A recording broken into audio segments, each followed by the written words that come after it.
యేసు ప్రభు శరీరధారిగా భూమి మీదకి వచ్చినప్పుడు వాడు యేసు ప్రభుని ఏం కోరాడో తెలుసా? ఒక్కసారి నా కాలు మొక్కు, ఈ లోక రాజ్యం వాటి మహిమ మొత్తం నీకు ఇస్తా అన్నాడు. ఎందుకు కాలు మొక్కమన్నాడు? ఎందుకంటే వీడు పరలోకంలో ఉన్నప్పుడు తండ్రి అయిన దేవుడు వీడిని మొక్కమన్నాడు, యేసయ్య కాలు. అది ఇక్కడ ప్రాబ్లం.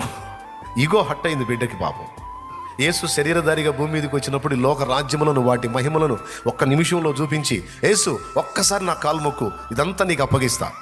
ఏది కష్టపడి వాడు హవ్వను జడగొట్టి, ఆదామును జడగొట్టి, తరతరాలుగా మనుషులందరినీ జడగొట్టి ఒక పెద్ద పాప ప్రపంచాన్ని సృష్టించుకున్నాడు. ఈ పాప ప్రపంచం కష్టపడి పాపం డిజైన్ చేసుకున్నాడు. ఇది మొత్తం వదిలేయడానికి ఇష్టపడ్డాడు. ఒక్కసారి యేసు కాలు మొక్కితే, ఎందుకు యేసయ్య ఒక్కసారి కాలు మొక్కితే వాడు తండ్రి అయిన దేవుణ్ణే గెలిచినట్టు అయింది. కానీ యేసు ఆ పని చేయలే. సాతానా పో, నీ దేవుడైన ప్రభు ఆయనకే మొక్కి ఆయనకే నమస్కారము చేయవలని రాసున్నదన్న. ఒరే పిచ్చోడా, నీకు నాకు మొత్తానికి తండ్రి ఒకడు ఉన్నాడు, ఆయనకి రా మొక్కాలే.